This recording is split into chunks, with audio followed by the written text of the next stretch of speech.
మనం ఒక సంకల్పం తీసుకున్నాం. ఇవాళ 8 మంది ఎంపీలు, 8 మంది ఎంపీలు అంటే దాదాపు 119 నియోజకవర్గాలలో దాదాపు 50 స్థానాలలో మనకు మెజారిటీ వచ్చినట్టు 3 లెక్కలు.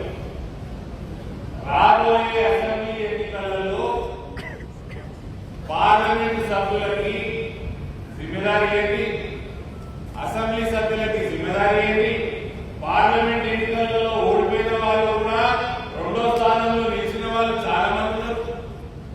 అసెంబ్లీలో ఎన్నికలలో 40% ఓటు దాటాల్సిన బాధ్యత వీళ్ళందరికీ కూడా దయచేసి. ఎందుకంటే ఈ తీర్మానాలు అవుతాం, ప్రజలు ఇబ్బంది పడతా ఉన్నారు. అది కేసీఆర్ ప్రభుత్వం అయితే, రేవంత్ రెడ్డి ప్రభుత్వం అయితే, ఇప్పుడు ఆర్ఆర్ ట్యాక్స్ అంటున్నారు, ఆన్లైన్ నిజామాబాద్ జిఎస్టీ ట్యాక్స్. ఈ ట్యాక్స్ పోవాలి, ఈ అవినీతి పోవాలి, ఈ సమస్యలను తీరాలంటే దానికి కేవలం ఉపాయం భారతీయ జనతా పార్టీ ప్రభుత్వం రావాలి. దానికోసం మనం ఎన్నికలు, అసెంబ్లీ ఎన్నికలు పిలవాలి. దానికోసం రానున్న లోకల్ బాడీ ఎన్నికలలో భారతీయ జనతా పార్టీ అసెంబ్లీ ఎన్నికల కంటే, పార్లమెంట్ ఎన్నికల కంటే సీరియస్ గా అన్ని రకాలుగా పార్టీ సహాయపడుతూ మనందరికీ కూడా బలపడతారు. కాబట్టి ఇవన్నీ కూడా ఈటనంగా మాట్లాడుకుంటా రానున్న అసెంబ్లీ ఎన్నికలలో రేవంత్ రెడ్డిని పొందబెట్టడం నిశ్చయం అయిపోయింది. ప్రజలు నిర్ణయిస్తున్నారు. నిలబెడుతున్న వారిని, కుర్చీల కూర్చోబెడుతున్న వారిని.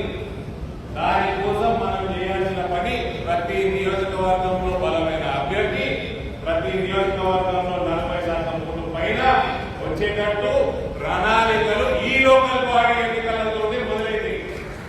కాబట్టి ఈ లోకల్ బాడీ ఎన్నికలు పార్లమెంట్ ఎన్నికల కంటే అతి సీరియస్ గా కొట్టాడాల్సిన బాధ్యత మనం అందరం తీసుకోవాలి. ఇక వేరే విషయాలు అంటే సార్లు అందరూ మాట్లాడేది, మాట్లాడేది. నేను జస్ట్ పాయింట్ మాట్లాడినా. ప్రభుత్వంలోకి వచ్చే పద్ధతి ఏంటో దాని మీద నాకు ఇంట్రెస్ట్. ప్రభుత్వం బాగు చేయడమే నా ఇంట్రెస్ట్, లేకపోతే టైంపాస్ రాజకీయాలు